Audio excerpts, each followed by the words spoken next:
नमस्ते। Government college Deoli के YouTube channel में आपका स्वागत है। मैं आशा नागर, असिस्टेंट प्रोफेसर पॉलिटिकल साइंस। हम बीए सेकेंड ईयर का पेपर सेकेंड के जो संविधान की विशेषता वाले टॉपिक पे चल रहे थे, तो वो टॉपिक हमने आधा करा था उस दिन। अब आज हम उसको पार्ट 3 नाम से आगे पढ़ाएंगे। संविधान की विशेषता हम कुछ 4-5 पढ़ चुके थे। ये देखो, हमने लोकप्रिय प्रभुता पर आधारित संविधान, निर्मित, लिखित और सर्वाधिक व्यापक संविधान, संपूर्ण प्रभुत्व संपन्न लोकतांत्रिक गणराज्य, धर्मनिरपेक्ष, पंथ निरपेक्ष राज्य, यहाँ तक की विशेषताएं हम पहले वाले वीडियो में पढ़ चुके हैं। आज पढ़ेंगे हम आगे की विशेषताएं। तो अगली जो विशेषता है भारतीय संविधान की, वो है समाजवादी राज्य। समाजवादी राज्य यानी भारतीय संविधान सभा में इस बात पर बहुत बहस हुई थी कि हम किस प्रकार की जो अर्थव्यवस्था का मॉडल को अपनाएं, पूंजीवादी अपनाएं या साम्यवादी अपनाएं। लेकिन हमारे भारत की परिस्थितियां ऐसी नहीं थी कि हम किसी भी एक मॉडल को जो का तू अपना ले। इसलिए इस बात पर बहुत ज़्यादा विवाद भी हुआ था और अंत में यही सोचा गया कि किसी एक विशेष जो अर्थव्यवस्था है या दर्शन को स्वीकार करने से आगे बहुत सारे नए जो झगड़े हैं उनको जन्म मिलेगा। इसलिए हमारे भारत की जो परिस्थितियाँ उसके अनुसार यहाँ पर समाजवादी मार्ग ही उपयुक्त हो सकता है। और इसको उस टाइम संविधान में कहीं भी नहीं लिखा था। बाद में जब आवश्यकता पड़ी तब 42वें संविधान संशोधन अधिनियम 1976 के द्वारा प्रस्तावना में भारत को समाजवादी राज्य घोषित किया गया था। ठीक है, अगली विशेषता है कठोर और लचीलेपन का समन्वय। यानी कि हमारा संविधान कठोर भी है और लचीला भी है। ये किस दृष्टि से है? संविधान में संशोधन की दृष्टि से। संविधान में संशोधन की 2 प्रकार की जो व्यवस्थाएं होती हैं। एक तो जो अमेरिका में है बहुत ही कठोर है, दूसरा ब्रिटेन में जो बहुत ही लचीला है। हमने इन दोनों के बीच का मार्ग को अपनाया है। यानी हमारे यहाँ पर कुछ व्यवस्थाएं ऐसी हैं जिनमें संशोधन के लिए हमारे यहाँ पर बहुत ईजी प्रक्रिया है, कुछ व्यवस्थाएं ऐसी जिनमें यहाँ पर बहुत ही कठिन प्रक्रिया को अपनाकर संविधान में संशोधन किया जाता है। तो हमारे यहाँ पर 2 के बजाय 3 प्रकार के संशोधन प्रक्रियाओं को अपनाया गया है। ठीक है, संविधान हमारा लचीला है। कैसे है? क्योंकि यहाँ पर बहुत सारे ऐसे प्रावधान हैं जिनमें साधारण जो कानून बनता है, साधारण बहुमत से उसमें संशोधन किए जा सकते हैं। ठीक है, जैसे कि नवीन राज्यों का निर्माण करना हो, वर्तमान में राज्यों का पुनर्गठन करना हो, भारत की नागरिकता के अर्थ में परिवर्तन करना हो आदि। और कुछ प्रावधान ऐसे हैं जिनमें परिवर्तन करने के लिए संसद के सभी सदस्यों के बहुमत के अतिरिक्त और मतदान में भाग लेने वाले सदस्यों के 2/3 बहुमत की आवश्यकता होती है। और हमारे यहाँ पर कुछ प्रावधान ऐसे भी हैं जिनमें संसद के समस्त सदस्यों के बहुमत तथा उपस्थित सदस्यों के 2/3 बहुमत के साथ साथ कम से कम आधे राज्यों के विधानमंडलों का भी उसमें समर्थन आवश्यक होता है। जैसे राष्ट्रपति के निर्वाचन की विधि में कोई परिवर्तन करना हो, संघ और इकाइयों के बीच शक्ति का विभाजन करना हो, राज्यों का संसद में प्रतिनिधित्व निर्धारित करना हो आदि जो व्यवस्थाएं हैं, ये संविधान को कठोर साबित करती हैं या उसका कठोरता का परिचय देती हैं। ठीक है, अगला जो विशेषता है वो है संसदीय शासन व्यवस्था। हमने यहाँ पर संसदीय शासन व्यवस्था को अपनाया है। ये व्यवस्था कार्यपालिका और व्यवस्थापिका के आपसी संबंध पर आधारित होती है। ठीक है, इसके अंतर्गत 2 प्रकार के संवैधानिक प्रधान होते हैं, संवैधानिक और वास्तविक प्रधान। तो ये प्रक्रिया ब्रिटेन में थी। ब्रिटिश सरकार की शासन व्यवस्था के तहत ही भारत में शासन किया जा रहा था। तो हमारे लिए ये प्रणाली बहुत सरल थी, इजी थी और एक तरह से जानकार थी। हम इस जो भारतीय थे इसके थोड़े से अनुभवी थे, इसलिए इस शासन प्रणाली को यहाँ पर अपना लिया था। इसके अंतर्गत जनता के प्रति ही शासन पूरा उत्तरदायी होता है, यानी कि वो कोई भी अपनी मनमानी नहीं कर सकता है। अगली जो विशेषता है कि हमारे यहाँ पर एकात्मक लक्षणों सहित संघात्मक शासन व्यवस्था को अपनाया गया है। यानी यहाँ पर हमारे जो संघात्मक शासन को अपनाया गया है, ये शब्द हमने कहाँ पर संविधान में कहाँ पर शो किया गया है? संविधान के पहले अनुच्छेद में ये लिख दिया गया है कि इंडिया अर्थात भारत राज्यों का एक संघ होगा।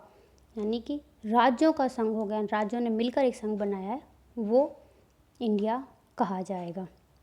इस प्रकार भारत में संघात्मक शासन व्यवस्था की स्थापना की गई है और संघात्मक शासन व्यवस्था के इसमें यहाँ पर सारे ही लक्षण विद्यमान है, जैसे शक्तियों का विभाजन भी है, लिखित संविधान भी है, बहुत अधिक सीमा तक कठोर संविधान भी है, और संविधान को सर्वोच्च स्थिति भी प्राप्त है। सर्वोच्च न्यायालय की व्यवस्था है जो संविधान की रक्षा का दायित्व निभाती है, उसकी व्याख्या करती है, और केंद्र और राज्यों के बीच में जो संवैधानिक विवाद होते हैं उनका निर्णय भी करती है। लेकिन संघात्मक शासन के साथ साथ यहाँ पर कुछ ऐसे तत्व भी हैं जिससे ये साबित होता है या जिससे ये दिखाई देता है कि यहाँ पर एकात्मक शासन व्यवस्था भी है। जैसे यहाँ पर इकहरी नागरिकता है, इकहरी न्यायपालिका है, अखिल भारतीय सेवाएं पूरे देश के लिए एक ही हैं, राष्ट्रपति द्वारा राज्यों के राज्यपालों की नियुक्ति का प्रावधान है, संसद द्वारा राज्यों के नाम में परिवर्तन, उनके क्षेत्र में परिवर्तन, सीमाओं में परिवर्तन आदि के अधिकार है। इस प्रकार, और लास्ट में जो सबसे मेन है कि जो अगर किसी भी राज्य में या पूरे देश में कहीं संकट उपस्थित हो जाता है तो राष्ट्रपति का संकटकालीन जो अधिकार है उसके अंतर्गत पूरे देश में एकात्मक शासन व्यवस्था स्थापित हो जाती है। इन सब जगह का प्रशासन केंद्र से ही हो जाता है। तो इसलिए ही कुछ लोगों ने ऐसा कहा है कि यहाँ पर संघात्मक शासन व्यवस्था तो है लेकिन उसमें एकात्मक लक्षण ज़्यादा है। जैसे प्रोफेसर हियर ने कहा है कि भारत एक अर्ध संघीय व्यवस्था है। ठीक है, डी बसु ने भी कहा है कि भारतीय संविधान न तो पूर्णतः संघात्मक है न एकात्मक, अपितु ये दोनों का मिश्रण है, एक नवीन प्रकार का संघ है।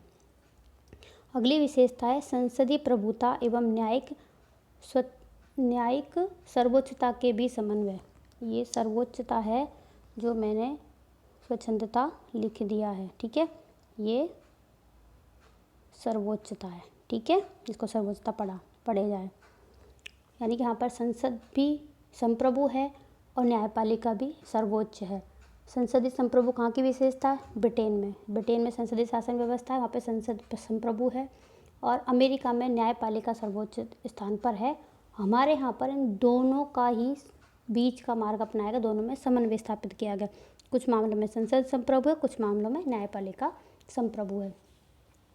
ठीक है, भारत में संसदात्मक व्यवस्था को अपनाकर संसद की सर्वोच्चता को स्वीकार किया गया, यानी जहाँ संसदात्मक व्यवस्था अपनाई गई वहाँ पे संसद सर्वोच्च है। लेकिन हमने संघात्मक शासन व्यवस्था को अपनाया गया है, उसके अनुसार न्यायालय को संविधान की व्याख्या करने तथा उन कानूनों को अवैध घोषित करने का अधिकार है जो संविधान के विरुद्ध है।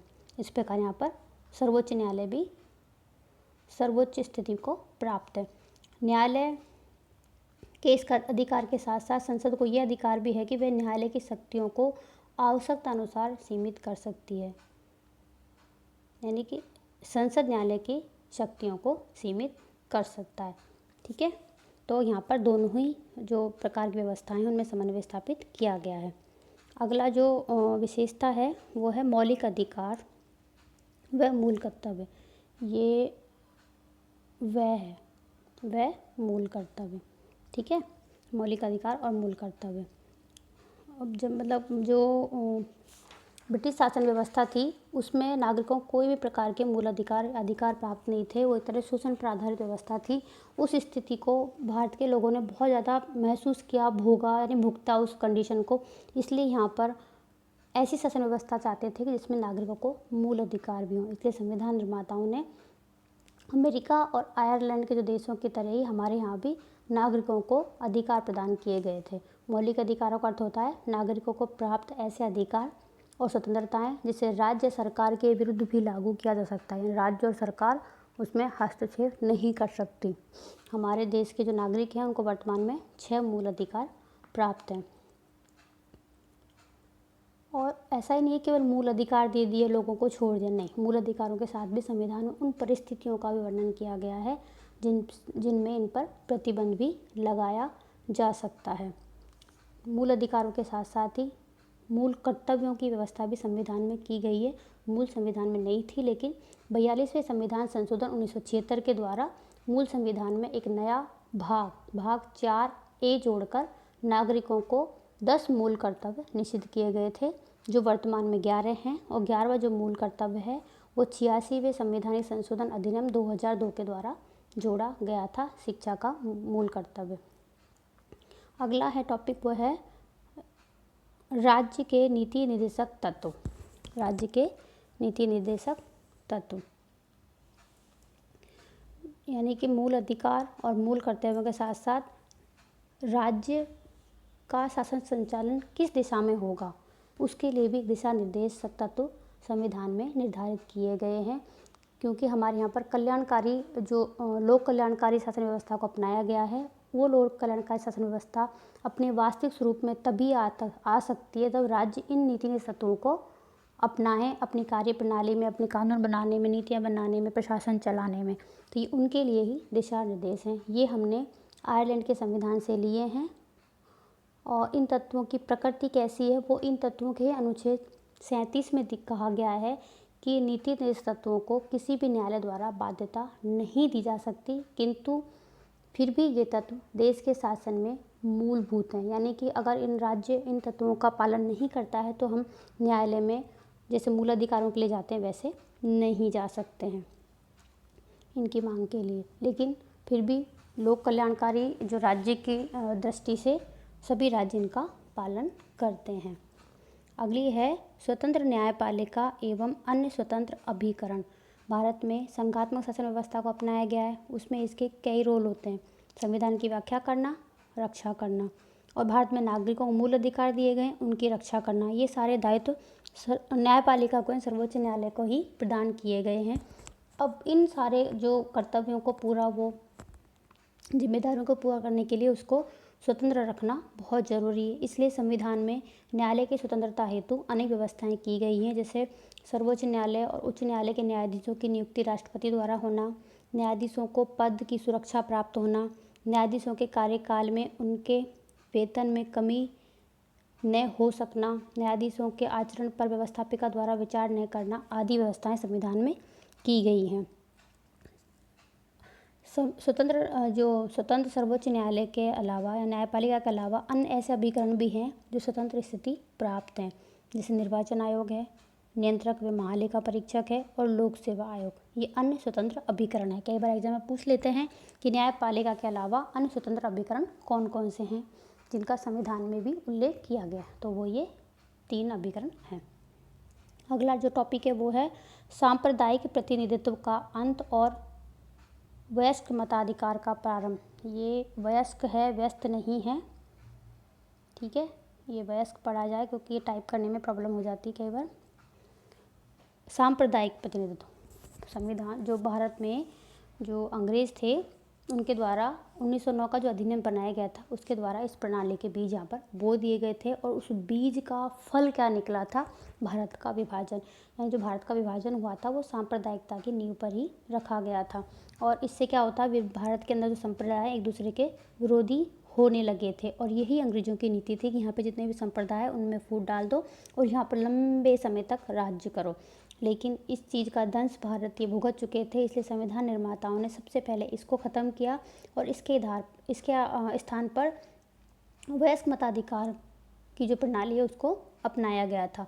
वैसे उस टाइम इसको अपनाना बहुत बड़ा एक कठिन कार्य था कि पूरे देश में करोड़ों मतदाताएं हैं, उनको एक साथ मताधिकार की सुविधा प्रदान करना बहुत एक साहसिक कार्य था, लेकिन फिर भी इसको अपनाया गया था क्योंकि जो यहाँ के संप्रदायों को काटने वाली प्रणाली को ख़त्म करना जरूरी था।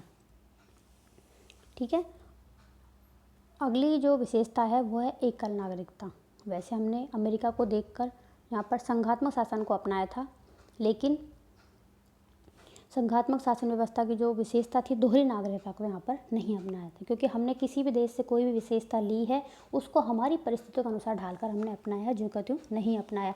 तो हमारे भारत के अंदर बहुत सारे जो विभिन्नताएं हैं उसमें हम विभिन्नताएं हैं, बहुत सारे राज्य हैं, उनमें हम अगर नागरिकता को संघात्मक शासन व्यवस्था के अनुरूप अपनाते तो वो शायद आगे जाके बहुत सारे विभाजन का कारण बन जाती। इसलिए यहाँ पर भारत में संविधान निर्माताओं ने एक ही नागरिकता के प्रावधान को अपनाया है, जिससे कि भारत की एकता को बनाए रख सकें और उसमें कोई बाधा उपस्थित नहीं हो सके। अगला है अल्पसंख्यक तथा पिछड़े वर्गों के कल्याण की विशेष व्यवस्था। अल्पसंख्यक और पिछड़े वर्गों के कल्याण के लिए यहाँ पर भारतीय संविधान में विशेष व्यवस्था की गई कि जब भी भारत में जो संविधान बन रहा था तो उस टाइम ये सोचा जा रहा था कि संविधान भारत के अंतर्गत बहुसंख्यक हिंदू ज़्यादा हैं और अल्पसंख्यक कम है, तो ये जो लोकतंत्र है वो बहुमत का अत्याचार न बन जाए। इसलिए संविधान के अंतर्गत ST SC के जो हैं जातियां हैं, अनुसूचित जाति और जनजातियों को संविधान में अनुच्छेद 330 और 332 के अंतर्गत लोकसभा विधानसभा में आरक्षण की व्यवस्था कर दी गई थी। उसके साथ साथ ST SC की जो वर्ग हैं उनके लिए सरकारी नौकरियों में आरक्षण की व्यवस्था की गई थी, 335 के अंतर्गत की गई थी। ठीक है। अन्य जो पिछड़ा वर्ग है जिसको हम ओबीसी कहते हैं, उनके लिए सेवा में आरक्षण की आवश्यकता को अनुभव करके 8 सितंबर 1993 के अंतर्गत पिछड़े वर्गों के लिए 27% आरक्षण को लागू कर दिया गया था। लेकिन ये आरक्षण उनके जो क्रीमी लेयर बोलते हैं संपन्न तबके को प्राप्त नहीं हुआ था। जो ये ओबीसी को आरक्षण क्यों दिया गया था, क्योंकि इन वर्गों की जो स्थिति बहुत गिरी हुई थी, इस कारण इन वर्गों का विकास के लिए इनको विशेष सुविधाएं देना आवश्यक हो गया था। अतः संविधान में है किसी भी वर्ग के साथ में कोई भी भेदभाव नहीं किया गया सबको। और ये जो आरक्षण है समानता का विरोधी नहीं है, समानता की व्यवस्था की कोई भी विरोधी ये नहीं है, उसको व्यवहारिक रूप में लाने के लिए व्यवस्थाएं की गई थी। अगला है सामाजिक समानता की स्थापना, यानी संविधान में जो मूल अधिकारों के अंतर्गत समानता का अधिकार दिया गया है वो केवल एक सैद्धांतिक व्यवस्था नहीं है, उसको व्यवहारिक रूप में भी लागू किया गया है। सामाजिक समानता, समाज के अंतर्गत सब व्यक्ति समान है, उनके साथ में किसी प्रकार का कोई भेदभाव नहीं किया जाएगा, न राज्य द्वारा न व्यक्तियों के आपस में द्वारा। इस संबंध में संविधान के अनुच्छेद 17 में भी जो छुआछूत है, जो बहुत वर्षों से सदियों से हमारे यहाँ पर समाज में विद्यमान है, अब भी है लेकिन वो ओपनली इतना नहीं है, उसका भी अंत किया गया है। और किसी भी रूप में छुआछूत का या इस प्रकार का आचरण निषिद्ध किया जाता है। किसी भी रूप में अस्पृश्यता के आचरण विधि के अनुसार दंडनीय होगा। भारत में ये लिखना, संविधान में ये व्यवस्था करना क्यों जरूरी हो गया था, क्योंकि दलित वर्गों की स्थिति बहुत गिरी हुई थी, उसमें सुधार के लिए संविधान में इस प्रकार की व्यवस्था करना अत्यावश्यक हो गया था। अगला है लोक कल्याणकारी राज्य की स्थापना का आदर्श, यानी भारत के अंतर्गत जो राज्य है वो लोक कल्याणकारी स्वरूप में उसको स्थापना की गई है, यानी कि जनता का कल्याण करना ही राज्य का प्रमुख दायित्व है। उसके लिए व्यवस्थाएं भी की गई है। जितनी भी यहाँ की सरकारें, केंद्र सरकार, राज्य सरकारें हैं, वो नागरिकों को अच्छा भोजन, कपड़े, निवास, शिक्षा, स्वास्थ्य, बिजली, सफाई वफाई सबकी व्यवस्था करती है, जिससे कि उनका जीवन स्तर को ऊंचा उठाया जा सके और उनके द्वारा अधिक से अधिक आर्थिक समानता की स्थापना की जा सके। ठीक है। और इसके लिए हमने यहाँ पर समाजवादी ढांचे के समाज की स्थापना भी की गई है, जिससे कि यहाँ पर समाज के अंतर्गत व्यक्तियों को कल्याण हो सके, उनको सभी प्रकार की सुविधाएं मिल सके। अगली विशेषता है वो है एक राष्ट्र भाषा की व्यवस्था। हमारे देश के अंतर्गत बहुत सारी भाषाएं हैं, क्षेत्रीय भाषाएं भी हैं और भी बहुत सारी भाषाएं। इन भाषाओं के होते हुए भी यहाँ पर एकता स्थापित करने के लिए, जैसे राष्ट्र में एक पहचान बने कि यहाँ की एक राष्ट्रीय लैंग्वेज क्या है, तो वो राष्ट्रीय लैंग्वेज तो निर्धारित नहीं कर पाए थे, लेकिन एक राष्ट्रभाषा की व्यवस्था कर दी गई थी। हिंदी देवनागरी में लिखी हुई हिंदी को राष्ट्रभाषा घोषित किया गया था, यानी जितने भी सरकारी कामकाज हैं वो इस भाषा में ही किए जाएंगे। और उस टाइम ये था कि संविधान लागू हुआ था तब के 15 वर्ष तक अंग्रेजी को भी इसके साथ में प्रयोग किया जाएगा। उसके बाद में 1965 में सहभाषा विधेयक पास करके अनिश्चित काल तक हिंदी के साथ अंग्रेजी को भी एक सरकारी कामकाज की भाषा के रूप में स्वीकार कर लिया गया था। राष्ट्रभाषा की व्यवस्था की गई है कि एक राष्ट्रभाषा है वो क्षेत्रीय भाषाओं की प्रगति में बाधक नहीं हो सकती या नहीं है। हमारे यहाँ पर बहुत सारी क्षेत्रीय भाषा हैं, इनमें से लगभग 22 भाषाओं को तो हमने प्रादेशिक भाषा के रूप में संविधान में ही मान्यता प्रदान कर दी है। अंतिम और लास्ट जो विशेषता है वो है विश्व शांति का समर्थक। भारत हमेशा ही वसुधैव कुटुंबकम की भावना को अपनाता रहा है, क्योंकि ये भारत के जीवन और संस्कृति का आदर्श रहा है। पूरा पृथ्वी ही हमारा कुटुंब है, परिवार है और सब हम शांतिपूर्वक रहेंगे, इस यही आदर्श है। तब इसलिए भारत कभी भी आगे से अपनी नीतियों में, चाहे विदेश नीति हो चाहे राष्ट्र की नीति हो, उसके अंतर्गत पहले ऑप्शन के रूप में कभी भी युद्ध को नहीं अपनाता। वो हमेशा शांति स्थापित करने का प्रयास करता है। इसी का संविधान के नीति निर्देशक तत्वों में कहा गया है कि राज्य अंतर्राष्ट्रीय शांति और सुरक्षा की उन्नति का और राष्ट्रों के बीच न्याय तथा सम्मानपूर्ण संबंधों को बनाए रखने के लिए प्रबंध करेगा। ठीक है, यानी विश्व शांति हमारा प्रमुख आदर्श है और हमारी आत्मरक्षा के लिए ऐसा करना आवश्यक है। युद्ध फर्स्ट उपाय नहीं अपनाना चाहिए, यही भारतीयों का नीति रही है या आदर्श रहा है। ठीक है, तो आज के लिए इतना। ये संविधान की विशेषता वाला पार्ट पूरा हो गया है। इसके बाद हम अगला जो टॉपिक है वो लेकर फिर आपके सामने आएंगे। थैंक यू, धन्यवाद।